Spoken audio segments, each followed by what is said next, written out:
Is it still possible to buy a house in today's market? First of all, let's set some parameters here.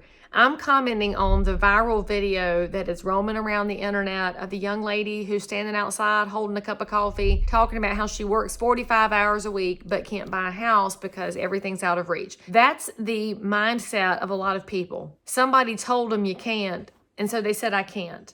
I want to talk to you instead about why you possibly can. So step number one is understanding what it takes to buy a house right now.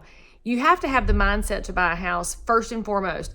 If you have been a renter for a long time, the only commitment that you really make is to that lease. Over 12 months, you're going to make your rent on the first, and then you're just going to keep living there. And if something breaks, you'll call the landlord. And if somebody parks in your parking space, you go outside and get mad at them. But in general, it is a lower commitment life. However, the cost of that lower commitment life is that your rents tend to go up all the time because as landlords, there are increased costs in the market. And then, of course, there's the actual demands of the market factors. On the ownership side, in the mindset space, you're going from a very low commitment life to a very committed life. And when I say very committed, I wish I had a video of a first-time buyer's face when they're at the closing table with the attorney and it says the note comes due in 2053.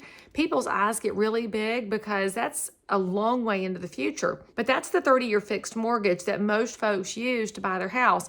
Why do most people use a 30-year? Because it keeps the payment down. That longer amortization stretches out your payments over a long time frame. In fact, it's one of the best things we have here in the US of A is that 30-year fixed mortgage, which helps increase affordability. So first of all, high five and let's be grateful for the 30-year fixed. What you have to know though is the commitment is 30 years.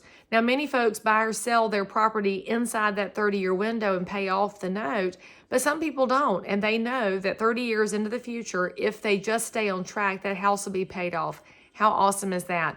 But the commitment of that 30 years also comes with when something breaks, you get to fix it. You're not calling the landlord. If you don't take care of that leak in the hall bath, that little purple ring that's around your toilet, that's not a pretty color on the vinyl.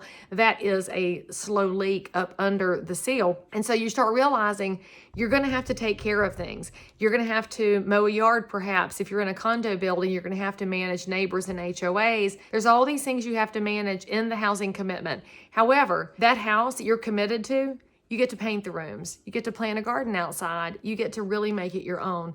And so now you've decided, I really do want to figure out how to own my own piece of real estate, Leigh Brown. I want to have my corner of the American dream, right? That was step one. Step two is figuring out the numbers. Now, the young lady in the video is talking about how she's already working 45 hours a week. She can't figure out what she should do. All right, I'm going to say something that's going to sound kind of mean and hard to some of y'all, but I'm medium-aged and you should get over that. A second job is not a bad thing in life.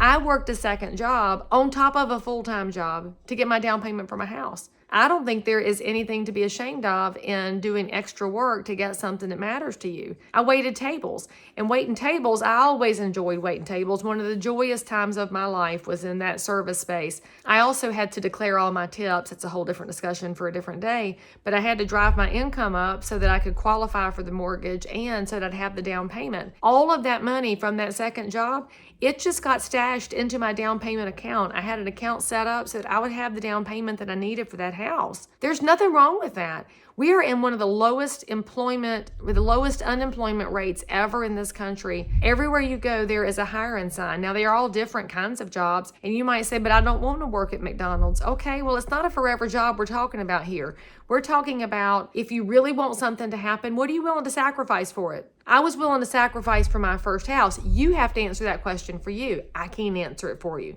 As your realtor, I'll help you get there, but you have to do the work to get there. That's up to you. And if you are okay with 45 hours a week and never owning, that's fine. But if you say, I want to figure it out, I will tell you how I figured it out and you can take it and run with it.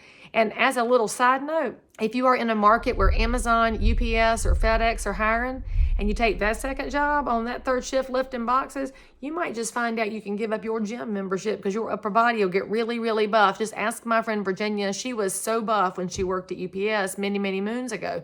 So start thinking about how your life can change if you decide to. Now, in addition to that second job, you do want to call your realtor and say, hey, ringy dingy, hey, Leigh Brown, What's out there for down payment assistance? One thing that is not known about down payment assistance is that mostly it is for first-time buyers, but there are programs for repeat buyers. There's programs for all kinds of price points and jobs, and frankly, you just want to talk to us so we can let you talk to a lender that we know of that is skilled in that area. In certain areas of North Carolina, you can get up to $50,000 in down payment assistance. You heard me right, 50.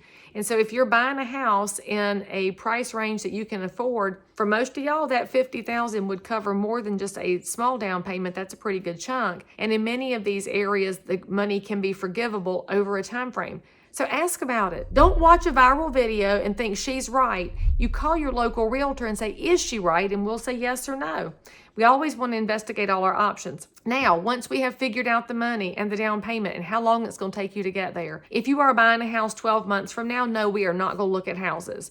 I need you to know that because today's market is not your market if you are buying 12 months from now. In fact, looking at things today is going to aggravate you 12 months from now, because that's when you may see that prices have gone up and that the inventory has changed. I want you to focus on the money piece first. And after we get close enough to have that solved, that means 60 to 90 days out, then we start shopping, because that's when we're in the time frame where you can say yes. And I find this to be very important. If I look at where we are in the market in 2023, there are many, many buyers who want to go back to 2019 and make it happen. I don't have a time machine. If I did, I would go back and make lots of different changes in my life, but we don't have one. So we look forward. We're not going to look backwards. And if you're going to look forward, don't look at today's real estate market. What we're going to do is get your money set up, get your approval set up, and figure out your time frame so that when the day comes, you can buy.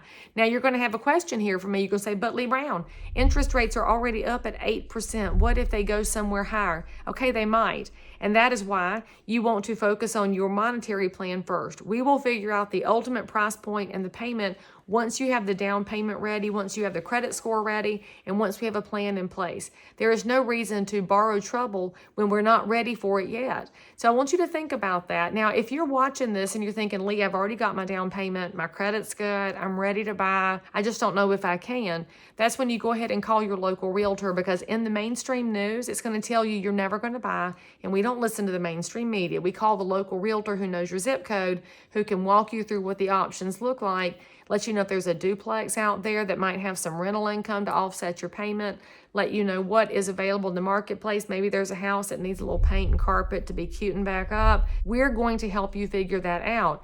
If this interest rate right now, as the time of this recording, sitting right at 8% on a 30-year fixed, if that's the max you can go, then we have two options. We can help you get in something right now before they go any higher, or you can wait and see if they go lower. I don't know if they will or not. Generally, rates bump up and down. It's a fairly volatile market, but the downward is probably going to go closer to 7.5.